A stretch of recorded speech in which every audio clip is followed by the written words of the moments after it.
Shout out Sniper T on the beat. Tamara to the break of dawn is on the rise, with life on the forefront of the mind. So line for line, you can ride this brain train and you can change your station without even touching the dial. So relax, stay a little bit, but listen for a while. And whether you're bumping this in the whip or in a business fit, it's a meeting you won't want to miss. A meeting for a meal to feed the soul with words for the mind. So sit back, enjoy the ride. Time to take off, it's time to fly. Cause Tamara till the break of dawn is on the rise. Yeah. Hey, y'all. Welcome back. I be trying to just have all the energy for y'all. You know what I'm saying? But I am Tamara. And shout out to all my new listeners. Let me do y'all pause. Let me acknowledge y'all first. I be trying to flip-flop. But shout out to all my new listeners. New episodes drop every Thursday. Generally talk about my life and how I'm trying to grow. But I'm you knee deep in this series. This is the second part of this series. But if you're not, you should totally follow me on social media. So the link to my Twitter, Instagram, and TikTok are in the episode notes. Let's see, podcast happy hour. If you listen to this episode on time, the next day, so the 19th of November, a Friday, we are having the next podcast happy hour. I am hosting it, and it's going to be at, oh man, let me get this right. Look in the episode notes, actually, because I can't think of what we agreed on. But we did finally agree on Friday the 19th. Anywho, I guess we'll just, oh yeah, all my regular listeners, I appreciate your support. I ain't forgot about y'all. By the time this airs, the spoken word night will have happened. So if you missed that, the link to catch the replay is in the episode notes. If you like poetry, myself, Penrose, another content creator, and my really good friend Lindsay, which you might as well consider her a content creator as well. We all three get together. We're going to probably do it twice a year and do a spoken word night. So the link to that will be in the episode notes. But let's go ahead and get into this episode. My guest is sitting there patiently, quietly waiting. Everybody, if you're not watching, I do have another guest, which if you read the title, you saw who it is. This is like him and Chris are about tied because Chris is catching up on the most frequent guest / co-host as we're doing this weekly U recap. But before her, there was Baylor, who was my most frequent guest. So everybody, welcome Baylor to the virtual studio. Yo. I would assume Chris would have more at this point. You know? No, because you are more frequent. So I don't count podcast happy hour because that we all do that. So between you, like the you recap though, and then the other sporadic episode, y'all might be about tied, or she's creeping on the come up. She probably might pass you by the end of this season of you, since we're doing it weekly and there's 10 episodes. Yeah, I would assume so. Yeah. Shout out Chris. Yeah. Shout out. Yeah, shout out to Chris. So welcome y'all to part 2 of Black Card Revoked. And if you missed part 1, it was definitely one of my favorite episodes that I recorded with Jay. We each shared 10 non-black songs that we like. So definitely go back and check that out. It's episode 103. But if you are just coming in the middle of the series or you're a new listener, I'm going to give you a quick overview just so you understand what's going on. And so really, I've been thinking about a lot about what it means to either define someone's blackness or what does it mean to quote unquote act black. There's a lot of different factors that played into that, but I'm not going to do all that this episode. But I personally am not one who subscribes to the idea that anything that I can do can make me more or less black or more or less quote unquote black enough, despite the fact that a lot of people, including some black people, seem to have this misconception that black people are only supposed to engage in certain activities, or they're only supposed to listen to certain music, etc. So what I'm doing is I'm sharing some of my interests, because I have a pretty eclectic interest style when it comes to TV and movies, which we'll get into today. Music, food, like I don't know. I just don't subscribe to that. And in this lighthearted way, my hope is that I could shatter that misconception, that you can just understand that if you're in your black skin doing something, I don't care what it is, that's what black people do, period. You know what I'm saying? We got to stop boxing ourselves into only enjoying certain activities, music, etc. So, like I said, last week we did music, and this week Baylor and I have a list that includes a mix of 10 of our favorite non-black TV shows and movies, not in necessarily order. I couldn't put mine in order, so I just have a list. Neither of us know what's on the other person's list, so it will be kind of interesting to see if there's crossover or any of that. Not going to play clips like I did with the music episode, which anyways, YouTube, if you listening, because you be scanning my episodes, y'all be dragging it. Like, them copyright things, I feel like you need to take context of the episode, of the content into consideration before you just flag and block. Like, I don't ever care when they say the episode can't be monetized, because my channel's not monetized anyway. But they blocked my last video, episode 103, and I'm in the process of disputing it. But it's kind of like, they didn't even put it out, they just blocked it, and I'm like, y'all doing too much. So that's just how I feel. I feel like if somebody else's music or whatever inspired me in some sort of way, and I'm giving the artist credit, not me trying to steal it, I feel you on that. Not me trying to sell it as my own, I feel you on that. But none of that was happening. It was basically like a commentary episode. Now that that's out the way, Baylor, as the guest, you can go ahead and go first. Yeah, so I gotta go with, this is probably like in my top 5 of all time. Not all time as far as all movies, but definitely I have a, I guess you can call it a fetish, if a fetish or addiction to like teen movies or whatever. And I'm still trying to figure out why. I think I explained it on one of my episodes before, but to go into detail about it, I'm still trying to figure that out. But American Pie. American Pie. That is one of my favorite friends. It is so many laughs. And the fact that they kept it going. I mean, but usually it's not safe to try and attempt to continue the franchise on, because you start to lose some of the actors and actresses, and then some of the flavor in which you begin with is not there anymore. And again, this started, within the show, started in high school and went all the way past to marriage. You know what I mean? But yet, sticking with, I would say, the bulk of the actresses and actors, they did a good job overall. You know what I mean? They did a good follow-up film right behind it. And I think that's all that matters. If you give us a great debut and then follow it up with the sophomore album, I think we're good with that. And it's extremely hard to get the trifecta. So, you got to be careful with that. But definitely American Pie is on my list. That is actually on my list too. The first one, I may have watched the second, but I'm not sure if I watched the third, but I definitely watched the first one. So I have that on my list as well.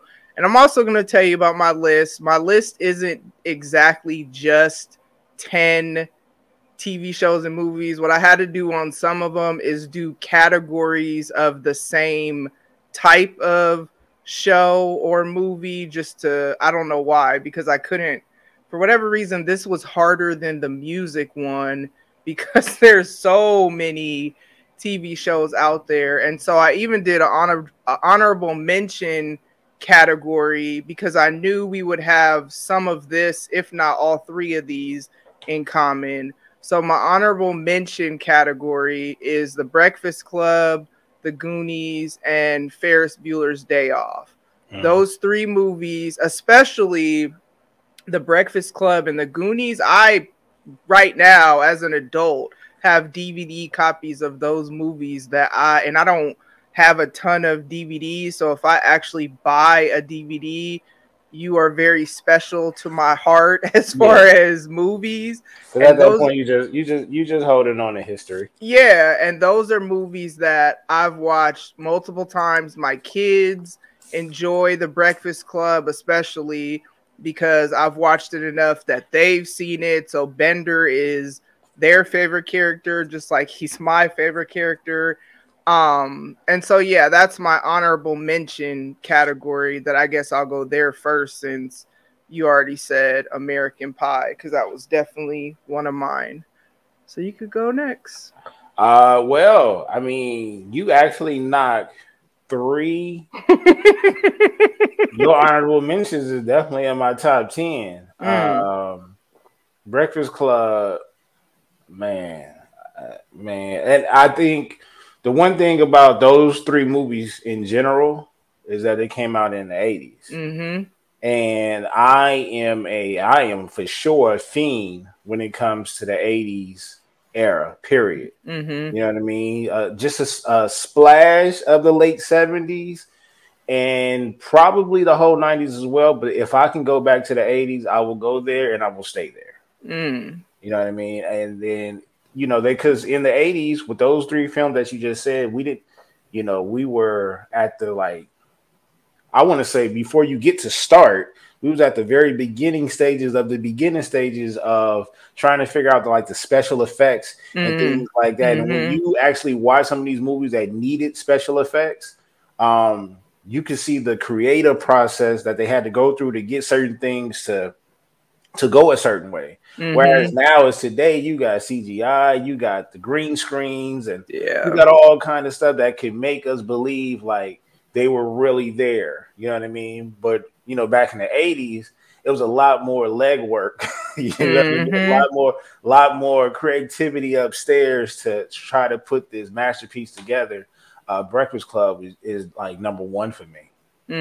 Breakfast Club is like number 1. Is just you had so many different personalities in one detention setting, and all it was at the end of the day, no matter who you are, everybody dealt with some type of personal issue. And that's the thing with that movie in particular, even more so than the Goonies, which I didn't put like any action movies or any like action TV shows, none of that in this, simply because this is a lot of stuff that I grew up with. So that's what got me into the shows that I put on this list. But back then, like you said, there wasn't the CGI, there wasn't whatever. The plot, the writing, everything had to be on point to make it believable. But what I love about The Breakfast Club in particular is that could happen now. Now, it would look a little bit different because of fashion and stuff like that.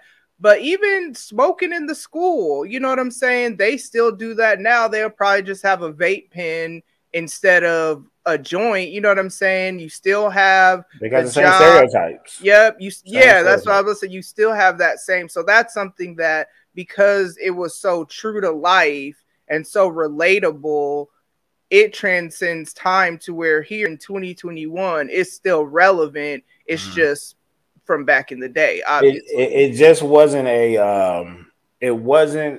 film just to put it out because of maybe certain names or anything like that. That film actually came with a message. You know what I mean? You had, if you really think about it, you had abuse in the household. You know what I mean? You had high expectations from your parents in another household, whether it was athletic or academics. You know what I mean? And you just those kids coming along, again, I got to do this. You know what I'm saying? But the only one thing that I would take away from that film is not enough melanin in it. Oh yeah, there was none. You know, so I mean? But we still appreciated the film for what it was.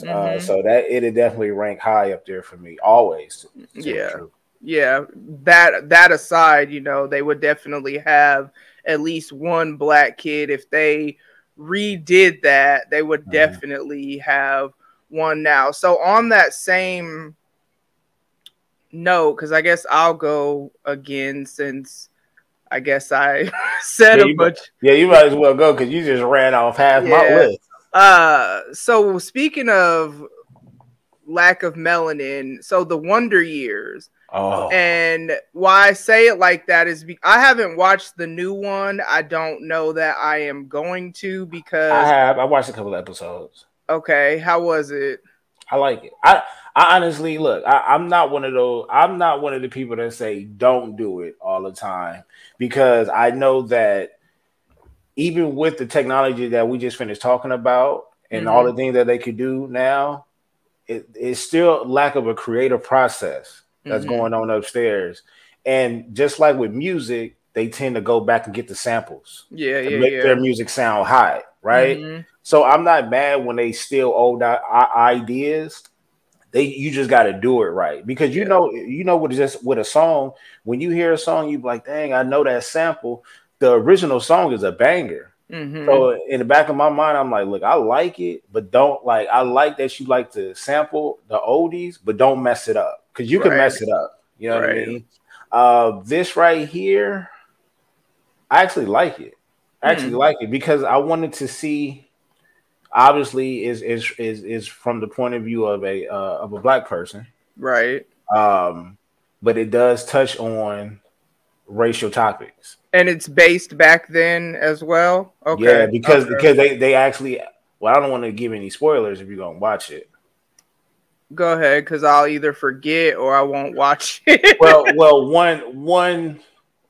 one thing that they touched on in one of the episodes was the assassination of Dr. King.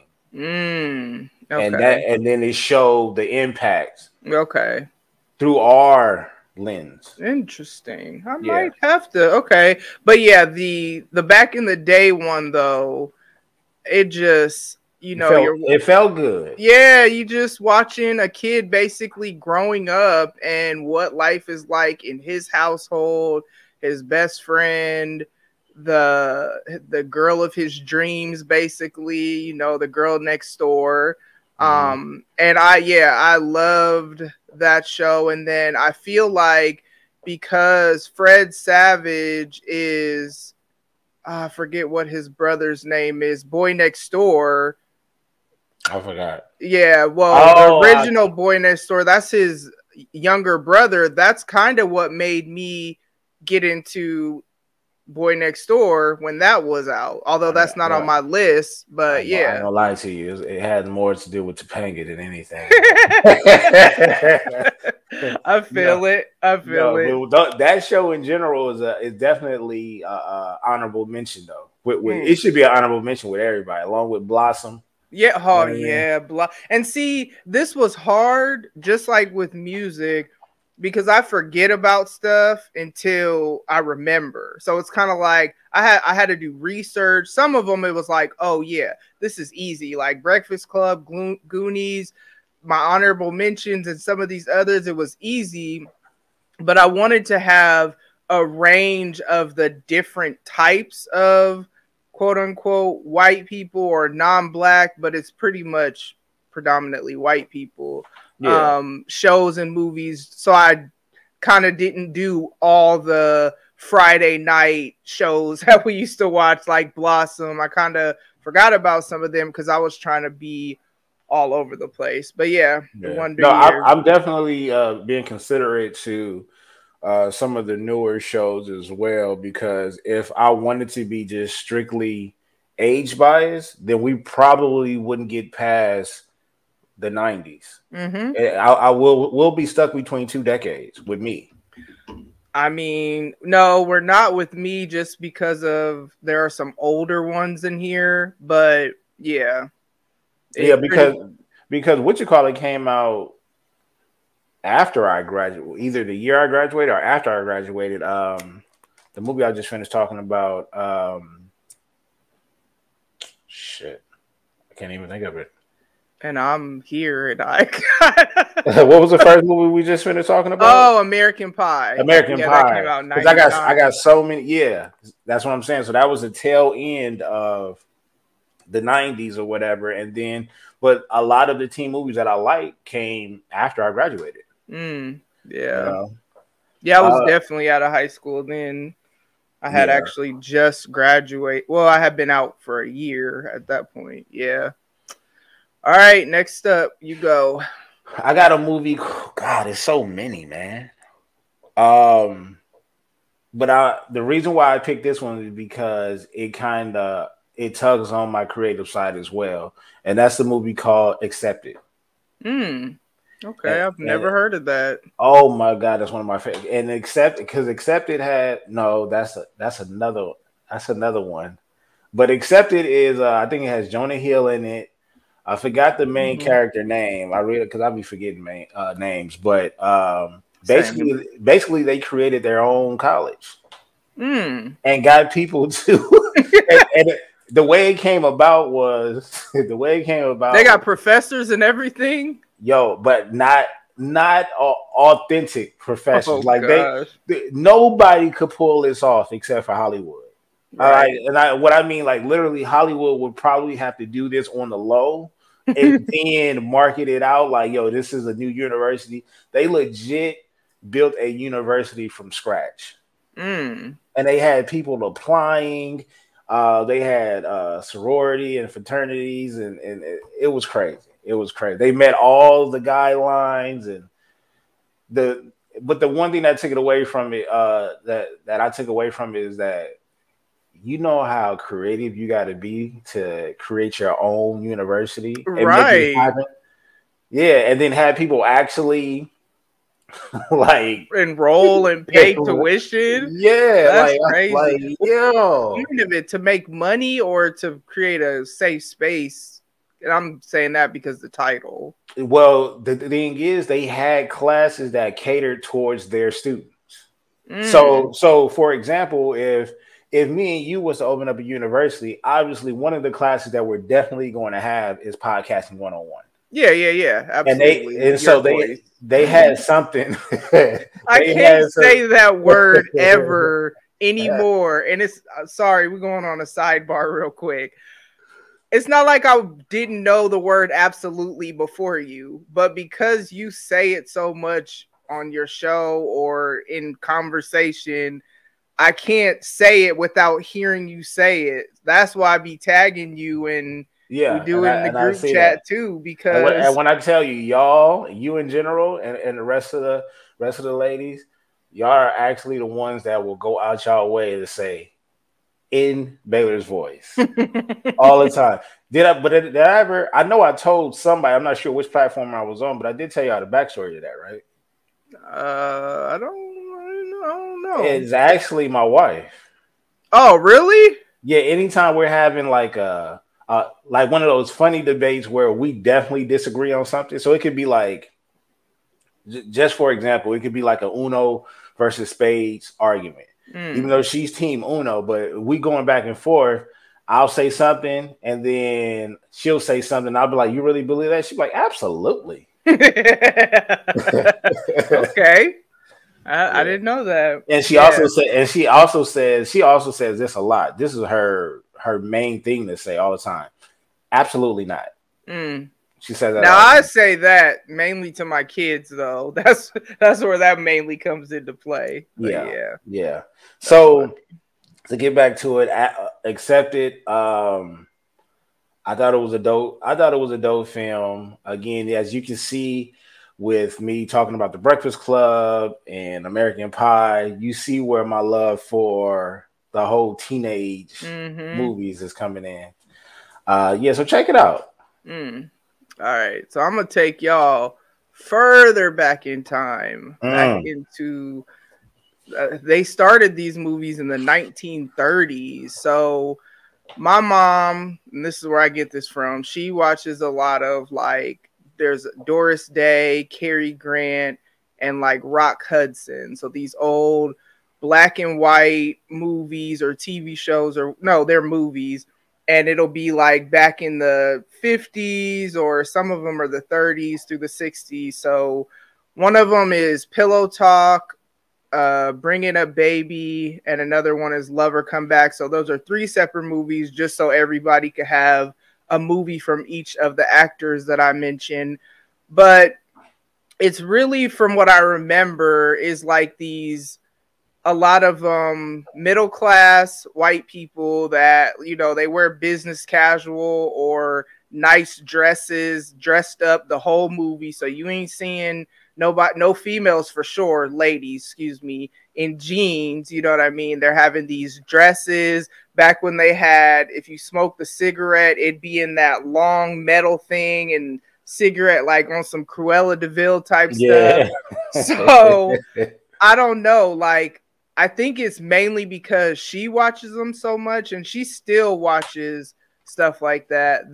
That's what I grew up. I have memories of being in her room, kind of like kneeling in front of her bed, but like leaning on her bed. So like I didn't want to sit on her bed for whatever reason, and just her laying in the bed or sitting in the bed or whatever, and us watching these movies. And so it just kind of has something that I think mainly because of the memories associated with it. Although the storylines, I mean, it's not like they're bad storylines, you know what I'm saying? It's generally, man, there was one where they start a relationship just like on the phone, and that's all they're doing is talking on the phone. That's the Pillow Talk one. So it's like that could happen now, but online dating. Or that movie Sleepless in Seattle, I think it was, where I think they started email correspondence. So it's kind of like stuff like that is relevant.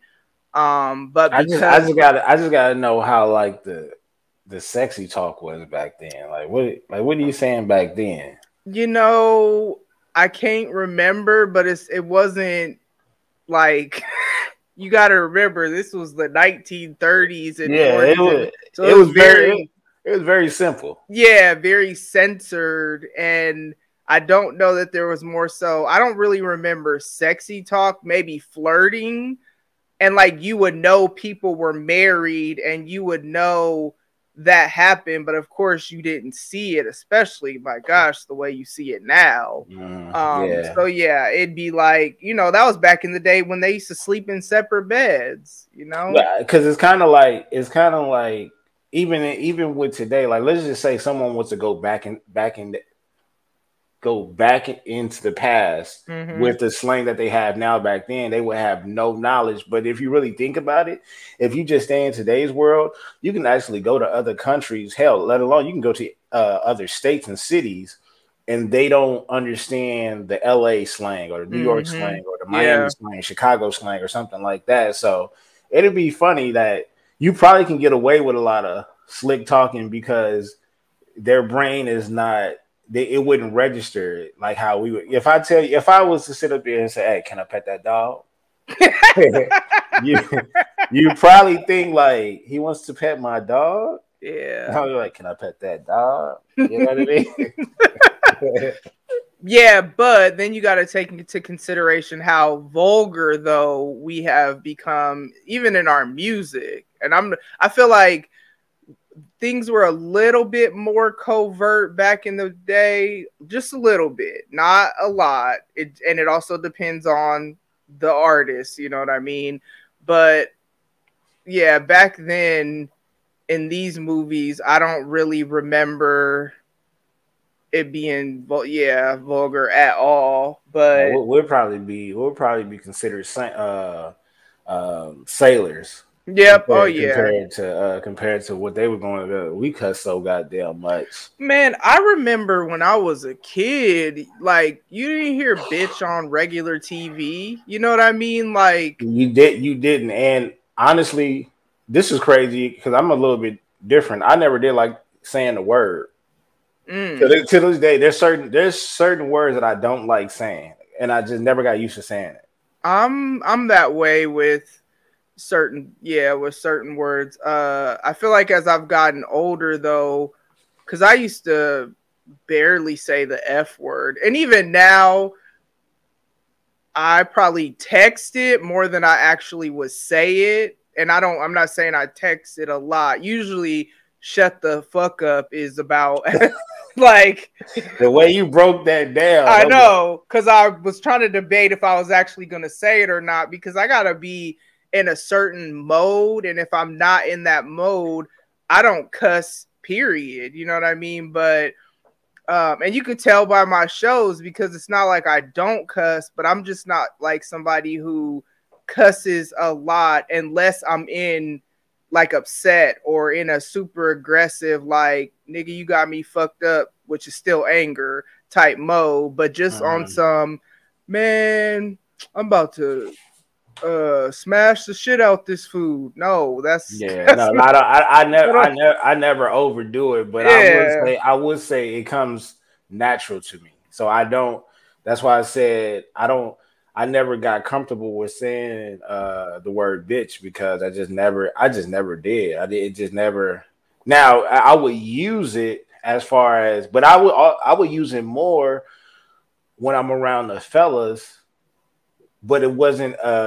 It was more so towards them, because you know how fellas be playing around. Oh, man, stop acting like a little bitch. You know what I'm saying? Yeah. You know what I'm saying? But then that's as far as I would go with it, because I could find other words to call you. But the F word and the word shit, those explain the sentence, right? Because right now, you'd be like, Baylor, you know what? I need you to do another episode after this one. In my head, I'm gonna be like, shit. But you know what that means. You know what I said like that. So they wouldn't be having it back then. They'd be like, you got a potty mouth, sir. Yeah, nah. Yeah. All right. I guess it's on you. Dawson Creek. What you thought? Oh, yeah, that's on my list. Dawson's Creek. This is what I was a teenager myself. So watching Dawson and Joy, and I got so sick of their relationship, because I'm like, just make this happen already. It's kind of like Doug and Patty. like, what are we doing here? You know what I'm saying? And they just drag along. And I think one of the things is I got addicted to the drama. And I'm like, where are y'all parents at, first of all? Why y'all keep never anywhere around? How do y'all have access to the windows like this? Yeah. What's going on? Like, these kids had so much freedom, and he was definitely next to a creek, though. That's why I was mad. You know what I mean? And so, as I'm just breaking this down, I'm starting to add on to things why I realize why I watch these shows is because of the scenery as well. You know what I mean? The scenery, the lifestyles that they lived. Not saying that I would take anything or take away how I was raised, or the time period or the areas that I was raised in, because it built me to be this character that I am today. But God, I would have loved staying next to a goddamn creek. Just for the scenery, just for the therapeutic views and the sounds and things like that. But God, the fact that you can have a girl come through your window at any moment. Yeah. Like 24 hours, she has access to your window. That's crazy. I had that on my list. See, and that's one of the category ones, because it was shows that I watched around that time. So in that category, I have Dawson's Creek. I actually have Beverly Hills 90210. So the original. You better watch it. You better the original one? The original one. Yeah, okay. That's why I said Beverly Hills, because not this. I haven't watched any of the new ones, but Beverly Hills 90210, RIP to Luke Perry, because he passed away. I don't know if it was last year. It's been in the last few years he passed away. But he talk so low though. Huh? He used to talk so low. Man, but he was the bad boy. He was. I'm like, turn your volume up and take the record off. But he was definitely like a greaser to me. He was definitely yeah. And then solid. One Tree Hill. Don't you don't you go talking about my One Tree Hill like that. No, that's my show. That is in my like I watched that recently, like in my 30s. I was sick and I had the flu or something, and so I started binge watching it. I believe it was on Netflix, and I was so just back in there, and just man, I loved that show. And it is the drama because there's all this guy is with this girl, but he really likes this other girl, and then they break up, and they was just sharing, like passing them around, and then there's other dramas around it. You got two kids, both of them are excellent basketball players, but one was brought up to a single parent, the other one had the lifestyle, and it's like even if you actually play into the whole color thing, because you know, you got the kid with the blonde hair, you got the kid with the black hair, like that. It was a lot going on. Like they really tried to separate them two like that. Yep. The pops ended up being like he was like a god in that city because of his high school career. Yeah, you know what I mean. Went on to have his own business. And he was trash though. Trash, man. Trash. Yeah. Those are two good ones because those are definitely my list is. At this point, I'm just moving cats out the way and adding some. Yeah. So I will say it's so funny because it's I'm gonna say Cheers and Frasier. Cheers is from the 80s. Frasier is from the 90s to early 2000s, which basically is a spin-off of Cheers because Cheers is, if you've never watched it, and my mom actually is watching it, not like in this moment, but like the other day she was watching it. So she watches it currently, and so I still watch it if I watch TV with her. But Cheers, there's this bar owner, and basically that's the whole premise of the show is they're in the bar all the time. And the episode that I watched the other day was like, there was this monk that he was about to become a monk, and so before he dedicated his life to the monk services or whatever you call it, he wanted to like have one night of drinking. He had never drank alcohol before, and so he drank all this alcohol, but Sam is like giving him coffee to try to like sober him up because he's like, nah, you doing too much, and was about to throw his whole monk career away because he's like, I'm a sinner, and just all the side things that are going on. Because then you have the dynamic between him and Diane where she pretends like she doesn't like him when she does at first, and just all these things.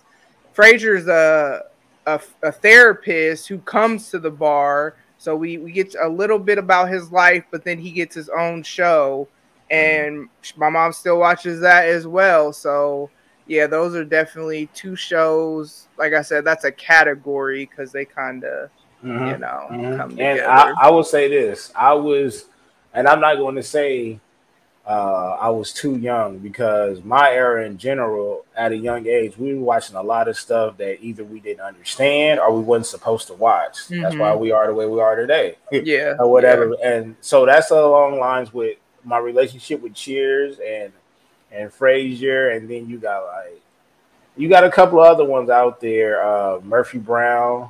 Oh, I forgot about that. Murder, She Wrote. Okay, yep. Yeah.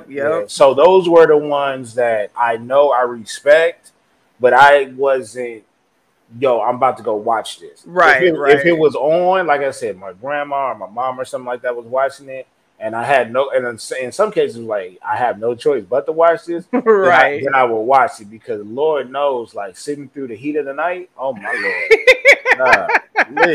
Boy. You got to think. Night Court. Oh my God! Yeah. But the heat of the night was based in the South. The South. Yeah. Like SOUF. Right. But I'm born and raised in LA. I don't know what the hell y'all talking about, okay? Everything is conservative. Why y'all police look like that? Yeah. You know what I mean? So, but it was one of those things where Cheers, the theme music when it come on. Mm-hmm. You know what I mean? Same thing with all these TV shows, even if you did not watch them. If you're a late 70s to 80s kid, when these TV shows came on and you did not watch them on a regular, you still knew the theme song to it. Mm-hmm. Okay. I'm gonna keep it a little further down into the early 2000s, and that's one of my favorite shows. My wife still don't understand why I watch it, but it's the OC.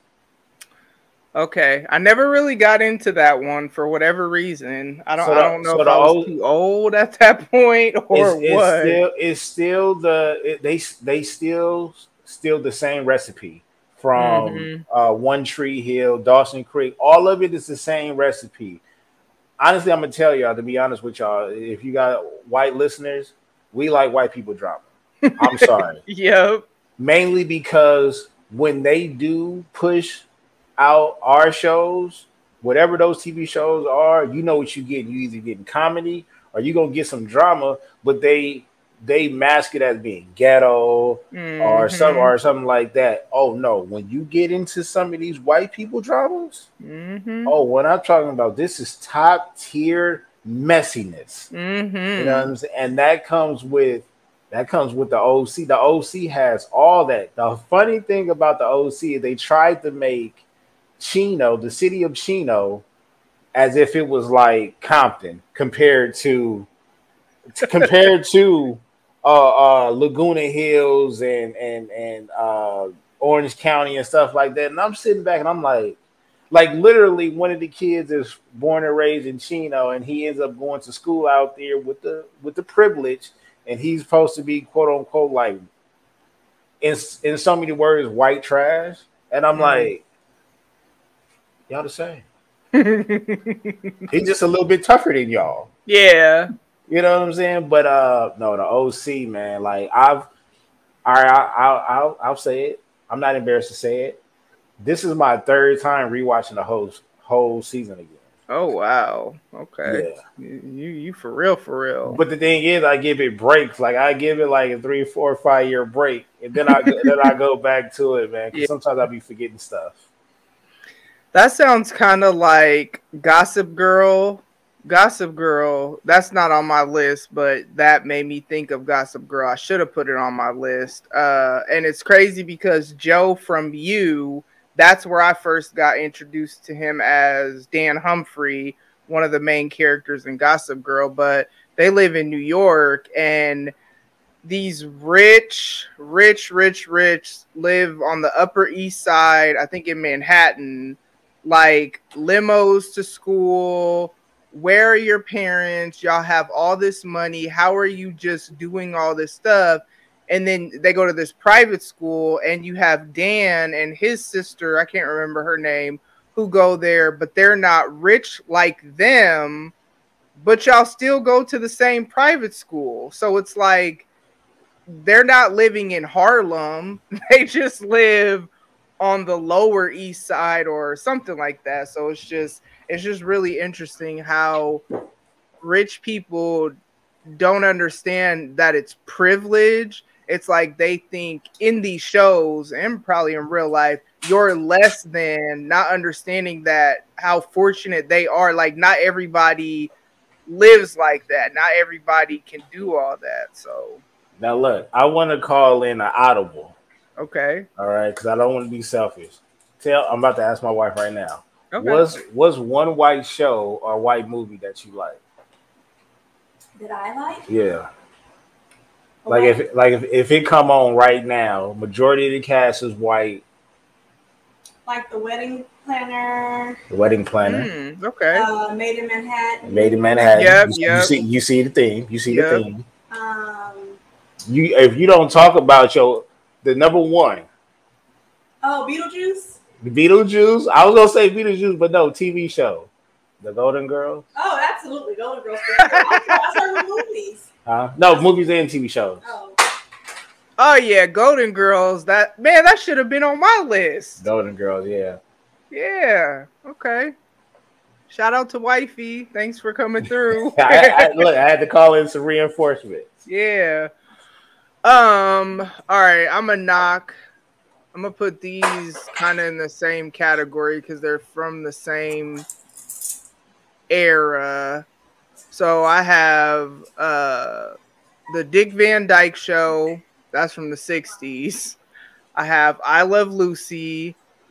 And then I have I Dream of Jeannie. So those are all from the 50s and 60s, black and white. I Dream of Jeannie. I don't know how they came up with the idea for him to have some genie from a bottle that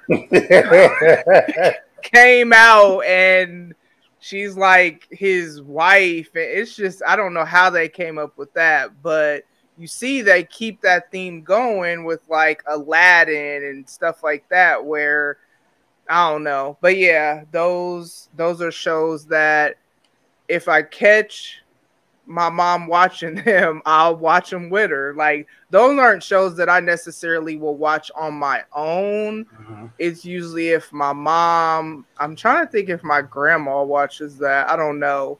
But yeah, that's kind of, I mean, you see those are from the 50s, 60s and whatnot. So I wasn't even around, but kind of like you said earlier, if that's what they're watching and then you just get used to the storyline and you're like, oh, okay, they got a baby now. Okay, look at, is she gonna have some powers too? No, that's Bewitched, but yeah.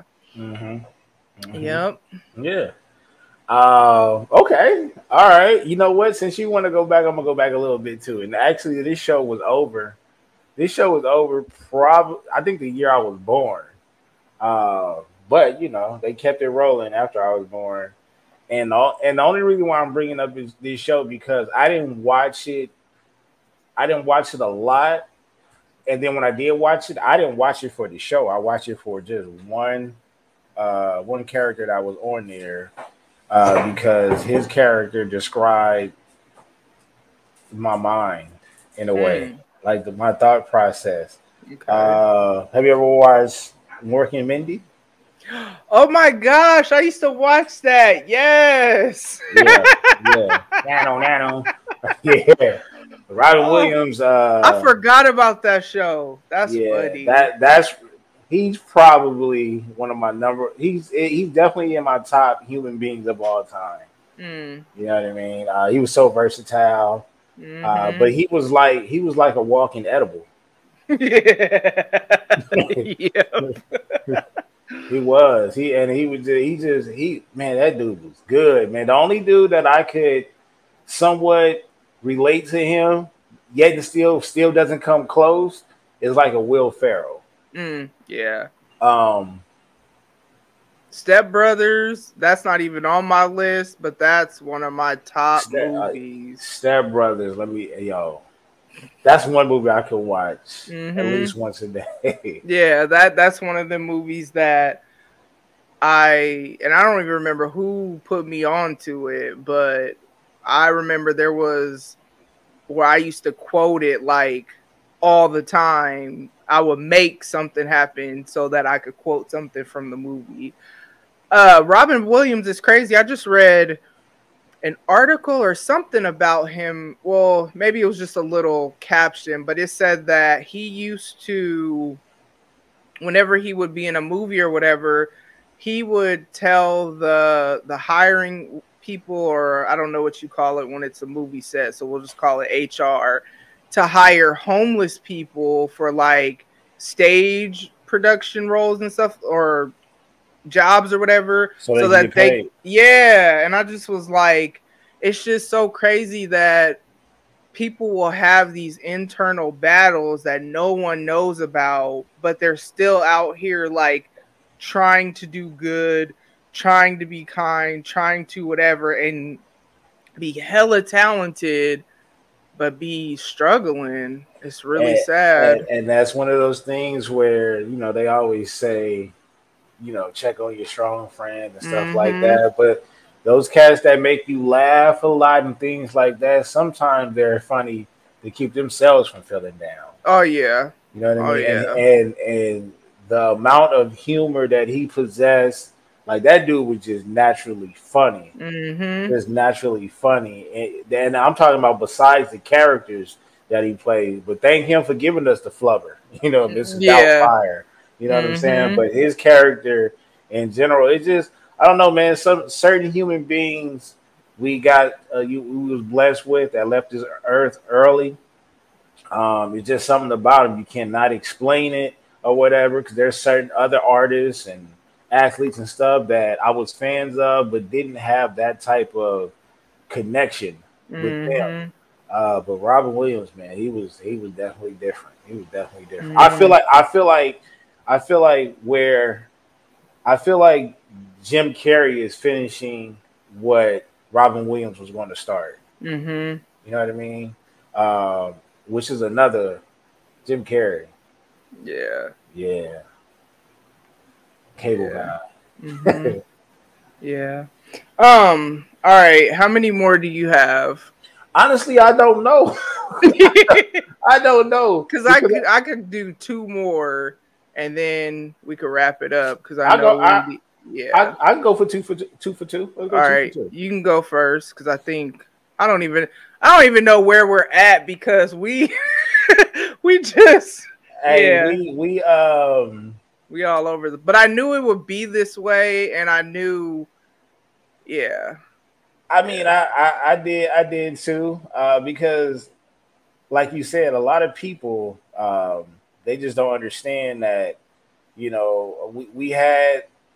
All right, I'm gonna go ahead and say this one. I wrote a list down. I threw the list away.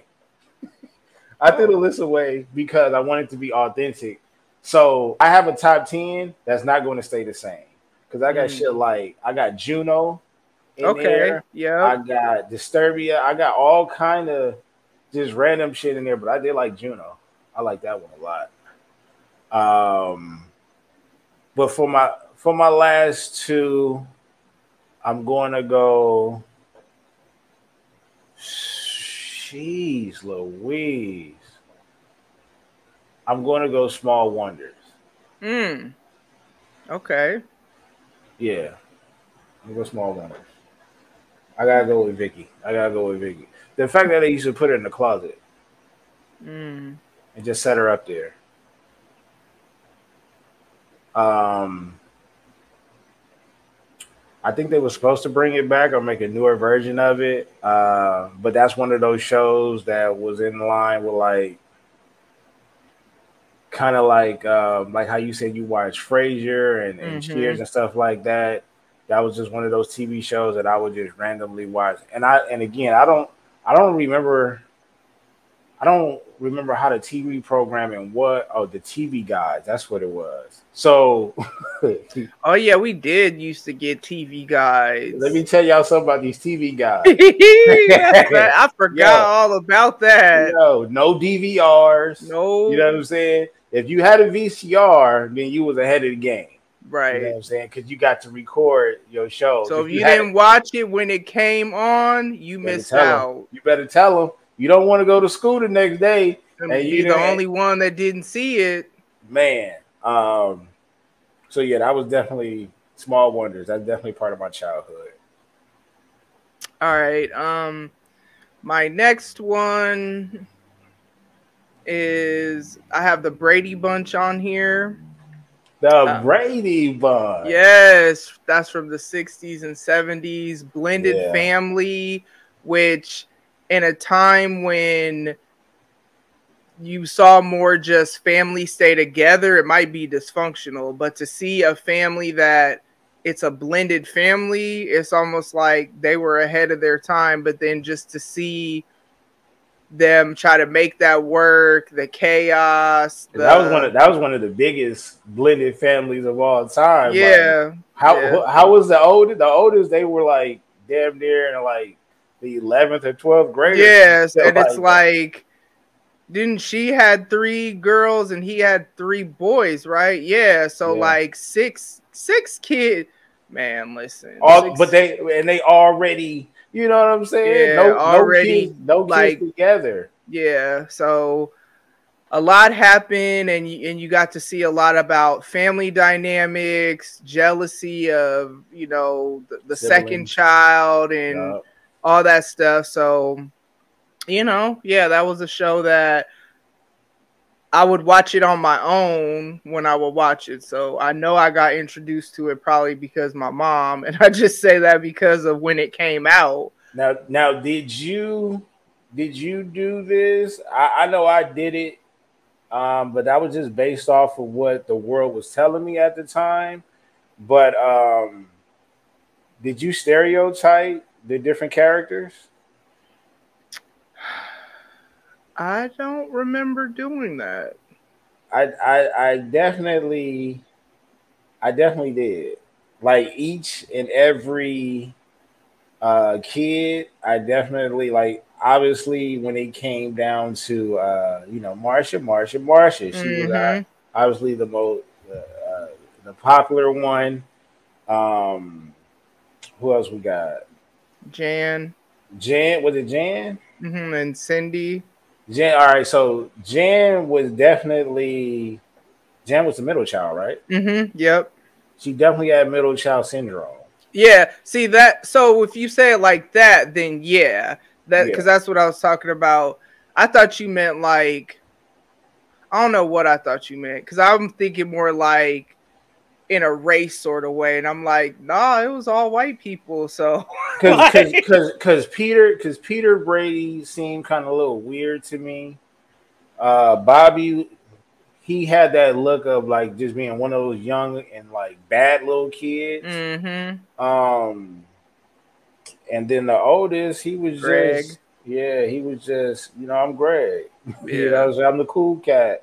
But yeah, Brady Bunch, that's a good one. Yeah, that's a good one. All right, yo, I ain't gonna say number one because yeah, mine is not ranked in order, but I am saying my last one last on purpose. But what's your last one? I'm kind of conflicted with this one because, well, I guess so. They did have one black person in there, but that's still not enough. So I'm gonna go ahead and go it's with good, but it's not enough. It's not enough. So I gotta throw them in there because you know how we are. It's kind of like with the Golden Girls. Yes, were they white? Okay, but that was our show. Yeah, like Sophia, how petty she was. Yeah, that show belonged to us. She was mixed, low key. Like if we was to divide everything up and we said, all right, this is ours, that's y'all's, we're definitely taking the Golden Girls. Yep. And we're also taking Saved by the Bell. Okay. Yeah. We're taking Saved by the Bell. Okay. See, the original, right? Yeah, with all the stereotypes in the world. Okay, you got the jock, you got the cool kid, you got the nerd, you got the cheerleader. I follow this, and I wonder if it's still there. I followed this Facebook page called Zach Morris's Trash, where it had all these clips that you really could see how trash this dude really was, where it was like, remember the time Zach convinced Screech to do this, and convinced, like, tried to get with his ex or somebody's little sister to do this and do that, and like really pointing out how like this dude really actually was trash. But yeah. Zach character was definitely he was an asshole, but I gotta cut him some slack because more times than he would apologize. I mean, yeah, but when you keep doing the same thing over and then apology, like an apology without changed behavior is manipulation. So like, was he really remorseful?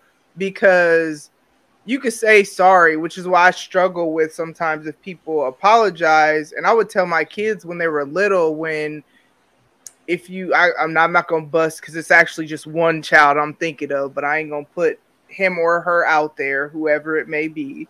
But they would do the same thing over and over again and then apologize. And I finally would say, like, don't apologize if you're going to do the same thing again, because you don't mean it if you keep apologizing but then do it. Like, you can understand what I'm saying and receive it without like, you don't have to apologize, but don't apologize and then turn around and, you know. Yeah, Zach, he was, I mean, just privileged, but also very, had daddy issues, you know what I mean? And so it's like, when I look back at it as an adult, I always see it through a different lens because I'm grown and I understand how certain things could have this outcome. Mm-hmm. But he was still trash because he was very selfish. And yeah, and I'll never forget when Jessie took that speed or whatever, and she's like, I'm so excited. I'm so back in the day that was so dramatic because hey, you know, that was around where, you know, Cass was still talking about Dare. Mm-hmm. You know what I mean? So yeah, shout out to Jessie. We know it's all right. You know what I'm saying? Did she become a part of Coyote Ugly or something like that? No, it was I know what you talk about though. I can't remember what it's called, but then she went on to strip her way to the top, make it drop. Definitely dropping that thing. Yeah. Yep. All right. So my last one, and I put this on here on purpose because is Friends. So 90s to early 2000s, and it's always put up against Living Single. And I liked both of them. And this is where I struggle with, I don't know if people are just so simple-minded that they think you can only like one thing and you can't like Living Single and Friends. Mm-hmm. But I still watch Friends, especially because my youngest daughter really likes it. It was funny. They had so many like one-liners. Joey was just slow as everything, you know what I mean? Phoebe was a space cadet, you know what I'm saying? That whole Ross and Rachel drama, and Chandler and Monica getting together, that was wild. And they're like the only one that had like a successful long-standing relationship and then got married. And so it's like they had so many different you know, I'm gonna say this. I know. All right. So this is the thing. I'm a person that knows that this is a good song or this is a good movie, but also understand why a lot of people don't like it. So what you're talking about is a lot of black people felt like Friends stole the whole idea from Living Single. You know what I mean? Like they stole that idea, and I get that. I'm not tripping about that, right? I just didn't. I used to watch it, but I didn't watch it. You know what I mean? Like I knew the characters, I knew some of the storylines and stuff like that, but it just didn't hit. It just didn't hit for me. You know what I mean? It just didn't. I did like certain characters. Don't get me wrong. You know what I mean? But no, I would honestly say this. It just never got into my rotation. But it's definitely Friends is definitely in the Hall of Fame though. But they got a core like following. Yeah, like if you watch it, you watch it. Like when my daughter watches it, I will sit down with her now, you know what I mean, and watch it. And the thing about it is, I didn't hear that about Friends stealing the idea from Living Single until more recently. So I had already formed my opinion that I like this show and whatever. And even since hearing that, now it sucks in the sense that that's a black show and this is a white show. So from that standpoint, I can see where there's a frustration when representation has always been a struggle. But now that I'm a content creator and I see how often people either maybe have the same idea, because the series that I asked you to be a part of, which I'll just say it because it's going to be coming up, y'all. I'm going to be doing a Jack of all trades series. I don't care if somebody else comes out and does it, you know what I'm saying, after you hear this or whatever. I don't ever trip off stuff like that, because the stuff that I don't want stolen, I'm going to trademark, and then you could play with me if you want to, you know what I mean?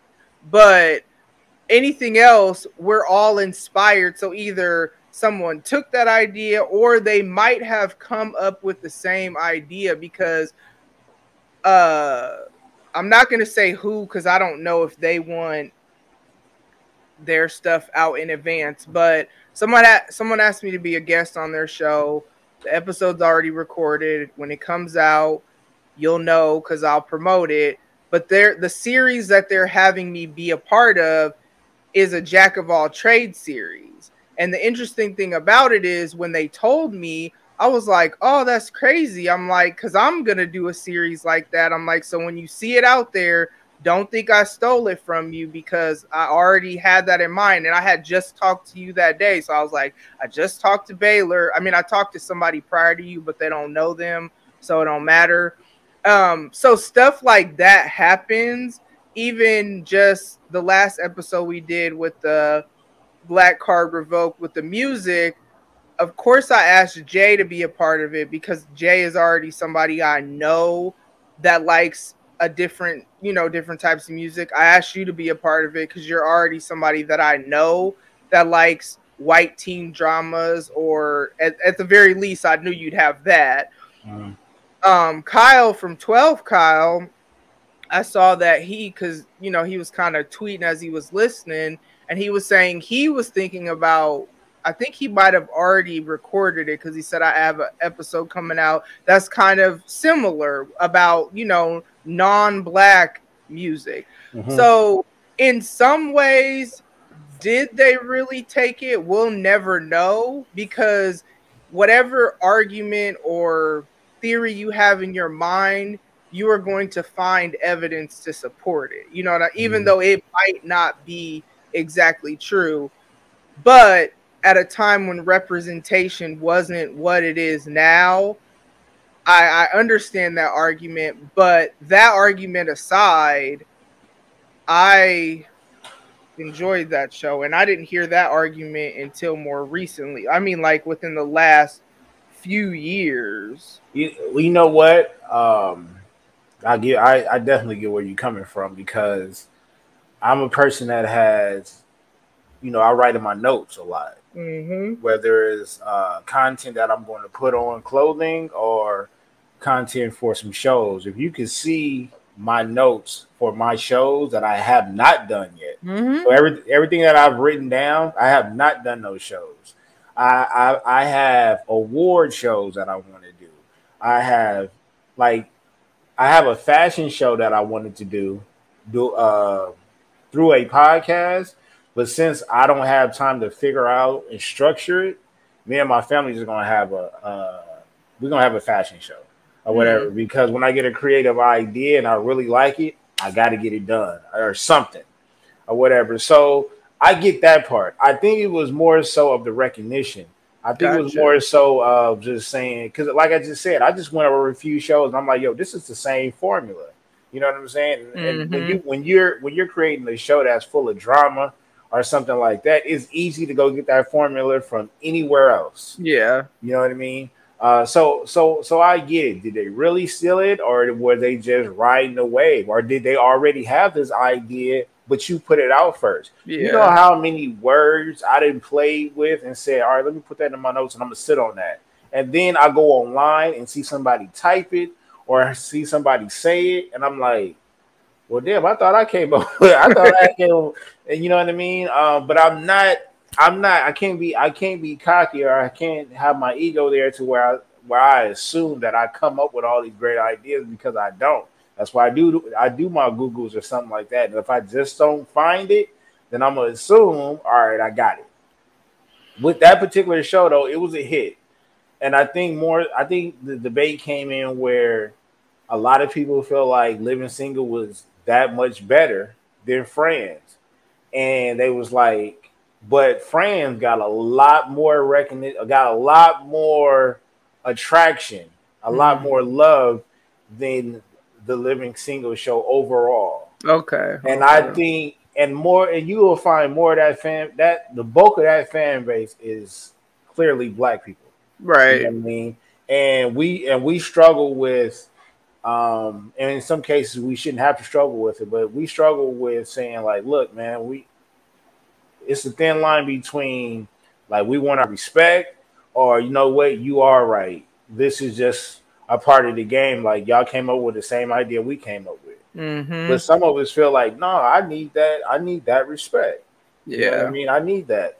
Going back to what you were saying about you got things that's coming up in the future that you don't want to put out there yet until everything is stamped. So when you do put it out there, you know for sure nobody gonna steal that idea. Yeah, and that's it's interesting because I've learned that just from being a content creator. Like when I came into, which shout out today as we record this is my 2-year podiversary. Shout out. So yeah, and so when I came into this, I've learned a lot in the last couple of years, but I came up with the idea that I've been sitting on, that I keep alluding to and all this stuff. I've been sitting on that almost a year because there's just been some hiccups with the trademarking process. And that's cool though, because I feel like you and I talked about this offline, where I was saying how I thought about releasing it locally because locally it's protected just by common place laws, or I forget what it's called, but just by the fact that locally. But then it's like if somebody wears it online and then somebody somewhere else sees it, like it's not protected. And it's really unfortunate though, because when it comes to content, I don't really care about that as much. And I'll have people, like, I remember when I first had my kids on, I had podcasters reach out to me and say, oh, that's a good idea. I think I'm going to do that. And I'm like, go for it. Like, if I inspired you to do something, it's cool that you told me, but even if you didn't, I'm not going to be mad, because I get inspired by other people. But when it comes to actually putting out, like the way I get inspired by something, it's not going to be, Baylor, you do an episode and then I do one like you. No, but it could be that in your episode, you say something like the inspiration from this series came from listening to Jay's episode. And Jay said, if you haven't, she said, people say that if you haven't watched The Last Dragon, your black card should be taken. That's what sparked the idea for this. She didn't even say black card revoked. She just said your black card. And I started thinking about how many times people attribute our blackness to what we do, what we watch, what we eat, what we wear, where we live, whether or not we go to college. Because I had somebody told me I was trying to act white because I wanted to get a college degree. No, sir. I wanted to be marketable in my field. You know what I mean? We got to stop attributing certain things, good or bad. We got to stop saying that when someone speaks proper English, that they're talking white. No, that's the way the English language was written. Now, yes, we have slang and we have all these things, and that's great. But don't try to discredit somebody's blackness in that way. Right. So that's like, I was inspired by Jay's episode, but not like I did an episode just like her. Because that's where I think we're all going to be inspired by something. But I just think when you get into doing the exact same thing, like if somebody was to do a karaoke battle, I've seen no podcasters in our community or whatever, I haven't seen anybody do a karaoke battle. I wouldn't be salty, but if you got that idea because you saw me do it, you know that. You know what I mean? Like, well, I've always mentioned it though. Yeah, and I always I do. mentioned it. Yeah, because I don't have to pretend like I came up with like I'm dope because I'm dope, not just because I came up with this idea. You know what I'm saying? But I just feel like I'm the kind of person. This is why if I quote somebody or every time I say absolutely, I hear Baylor say absolutely as I'm about to say it. Now, if I'm not in a like online or in our group chat and people don't know you, then I'm not going to say in my Baylor voice because they're going to be like, who the hell is Baylor? But even when I'm outside of the creative world space, if I say absolutely, I still hear it in your voice because you say it so much. You know what I mean? But I just feel like, yeah, I do understand now where you're coming from with that because I thought you meant just like, oh, it's the same show. And I'm like, I mean, we don't know if they really, you know what I'm saying, stole the idea, but when things are not marketed the same and whatever, but also I think if they would have got, I think if they would have got similar love, then I don't think it would have been. I mean, maybe it would have been the same discussion, but on the lower tier, like where nobody's really tripping off of it, because I some of my most recent shows, and I've told Cal, I've done Cal's show, 12 Cal, I've been on his show, he's been on my show, but I told him that man, I said, man, there's a few episodes that you dropped that got my juices flowing and got me to record certain shows. You know what I mean? And I'm like, but I will say in the episode, I got this idea from Cal. Yeah. And it's not like this nigga didn't create algebra. Yeah. he just tapped into a place where a lot of people didn't tap in at the time or whatever. And I'm like, you know what? That's a great idea. But the least I can do is say the purpose of this episode is because I listened to his episode. Yeah. And he the one that came up with the idea for that particular episode.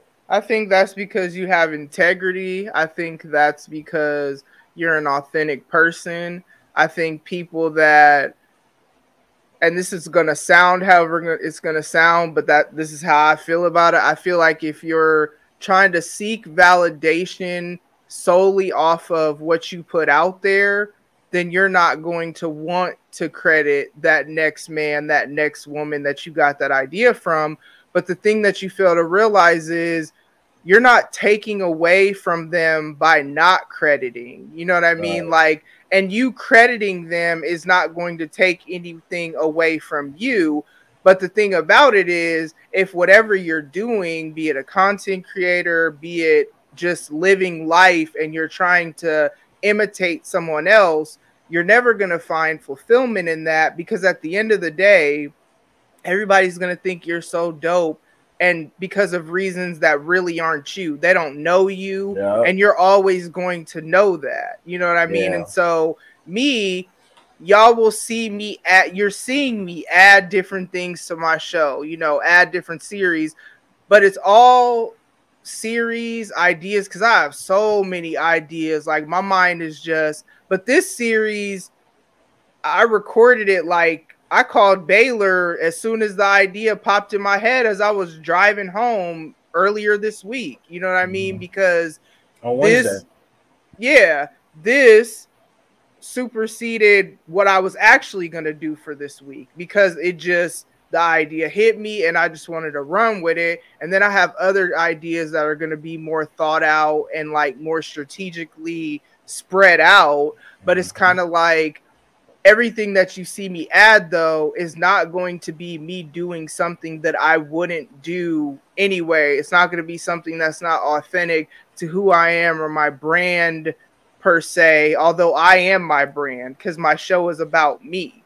So when I get these DMs and I get people telling me, and in some ways, if you have not really had conversation with me and you don't DM me and ask me to be on my show. And here's why. It's not because I don't want you on. Well, I don't want you on my show, but I don't want you on my show because I don't know you. Because my show is about my life and the ways I'm trying to grow, the legacy that I'm trying to leave behind. You notice that I have a lot of the same guests until I have an idea for a new guest, but it's a new guest that I already had rapport with. We've been talking in these Twitter streets or these IG streets or whatever. There was literally only one time that I had people that I didn't know on my show, and that was when I had the Attorneys with Swag, and it was a dope experience. It was a dope episode, but what I don't like about it is I've literally never talked to them since then, and that's not what I want when it comes to my show. Everybody that's been on my show, even if they only came on once, we talked outside of the show. I might even have their phone number, and we might text here and there depending on who it is, because I have, you know, closer relationships with some than others. But that's how I want my show. So then if I want you to come back because I have another idea for you, it's like my life and how I'm trying to grow, and you're a part of it. But if you're just especially if you ask me to do something that if you've never listened clearly, because some of the DMs I get, I'm like, I would never do a show like that. And I just, you know, like, so that just lets me know you really don't know me and you're here for the wrong reasons. And that's not me. I don't care about the industry side of things. Right. Like, I never have and I never will. And I'm glad, because I get invitations to be on people's shows. And if it's not something that I either have time for, or if it's not something that, like, if someone was to ask me to, I don't know, I can't think of anything, talk about, I don't know, I can't think of something, but talk about something that I don't want to talk about, or I know that, oh, somebody asked me to be on a Black History podcast. I am not about to pretend like I know about that enough to be on somebody's show. So I referred him to somebody else, because it's like, I care about that your episode is a good episode, just like I care about the vibes of my episode. Right. I don't know how we got here. We got there. Here we are. But yeah, man, and so that's why, because I have that mindset when it comes to other people's shows, I don't have to feel bad about not wanting, like, I don't feel bad. This is my show. And if you're a podcaster, you have your own show. So it's kind of like, if I have a show idea for you, trust me, I will reach out. But if I don't, then I'm not going to. And y'all know I could hold it down by myself, because I was solo for almost a year before I had a guest. And I'm glad I did that, because I don't ever want to need other people to do my show. I may need other people for an idea, but if that don't work out, I'll do a solo episode, and I'm cool with that. And y'all keep coming back for that too. So y'all will see more stuff coming and all that good stuff. But we have reached the end of the TV and movie edition of Black Card Revoked. I hope y'all heard some of your favorites that maybe you felt relatable, or there might be stuff that, you know, you never heard of, whatever.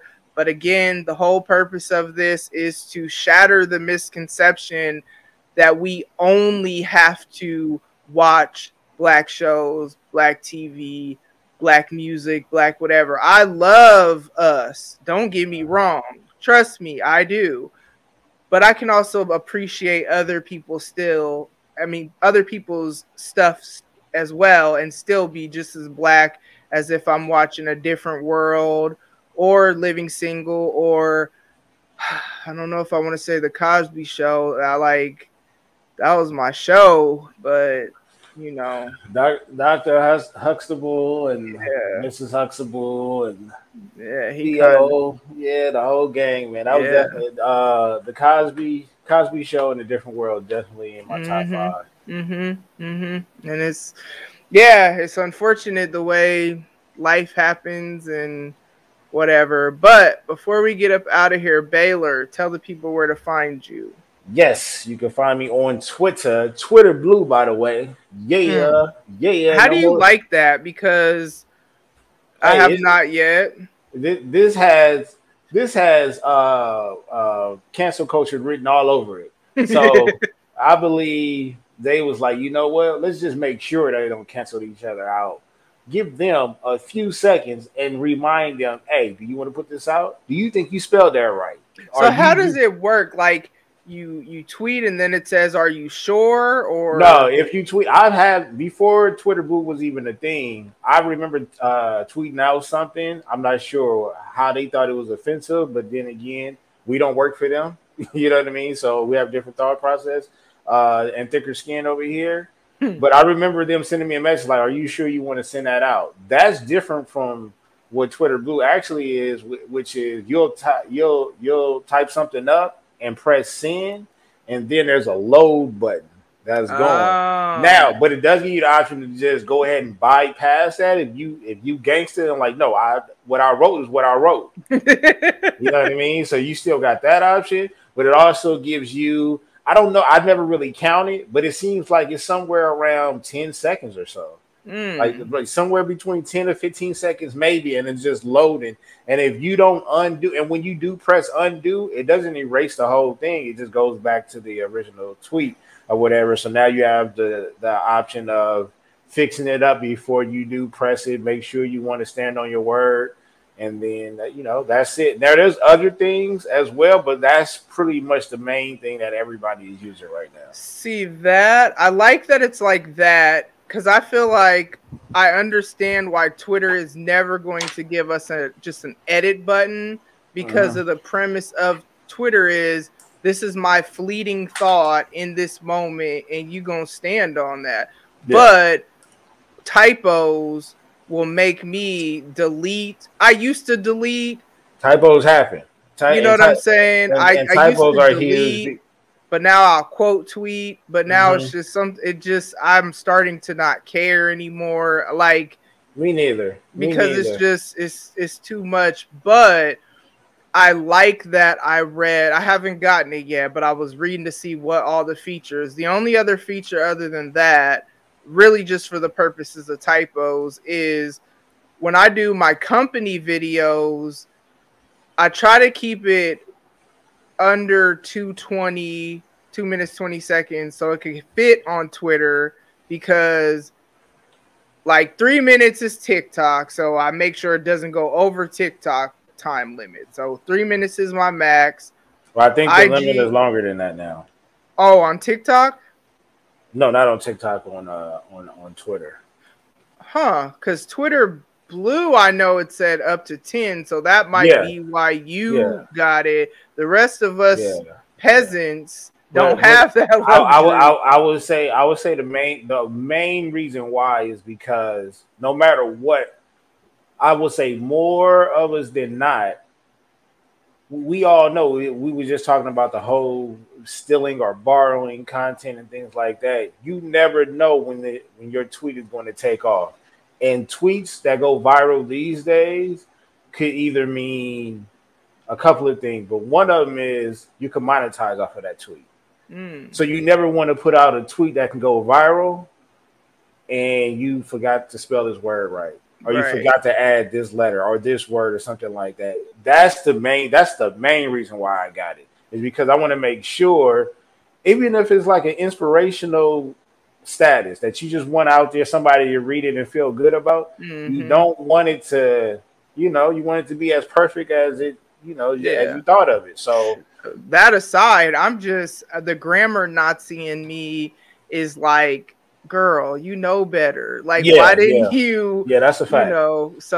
But also, we also got smartphones that think they smarter than us. Yeah, man. That doesn't understand slang until you with it for about 2 years. And did you mean no or no this time? You know what I mean? So there's times where I type it up and I know I typed it correctly, but without proofreading it, it looks wild. Because of autocorrect or something like that. So, I done put out a gang of messages where I'm like, I know I didn't say that. Twitter Blue. Did you say all your places? Twitter Blue, at Baylorism, but on all other social media. Well, no, on TikTok as well as Baylorism. And then, Facebook, I don't even be on Facebook like that. IG is at Baylor the Great, And yeah, follow me if you want to. Shit, I don't know. BTG for President, Open Run with BTG, Black Horror Humor, The Breaks Radio, Rare Science Network, Lunch Break Productions. God damn, that's a lot. Yeah, you doing a lot. Yeah, all that good stuff. I like people that like people, and we all like people. Yep. All right, so make sure you guys are taking care of yourself mentally, emotionally, spiritually, and physically. Do some like have some quality time with yourself and do something that you enjoy. Go get a massage, get a pedicure, get a facial, sit and watch your favorite movie, or whatever. Do something to be kind to yourself. I know the holidays are coming up, so make sure you have your mental and emotions together so you can go be around your family, because I know for some that is harder than others. So do what you got to do with that.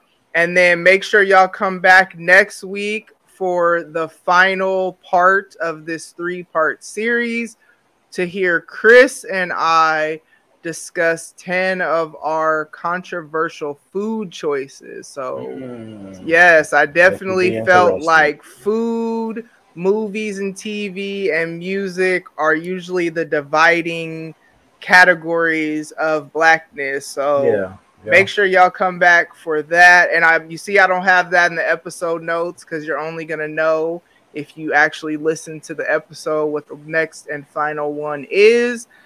And that'll be on Thanksgiving, which is like the perfect time to hear about that. You know what I'm saying? So that's all we got for y'all. Thank y'all so much for tuning in. We hope you enjoyed this episode, and I will talk to you soon. Bye. Ladies and gents, this concludes transmission. Tune in next time for a whole new edition. Another adventure and mission to share, be heard, and clarify the vision of this whole new world for...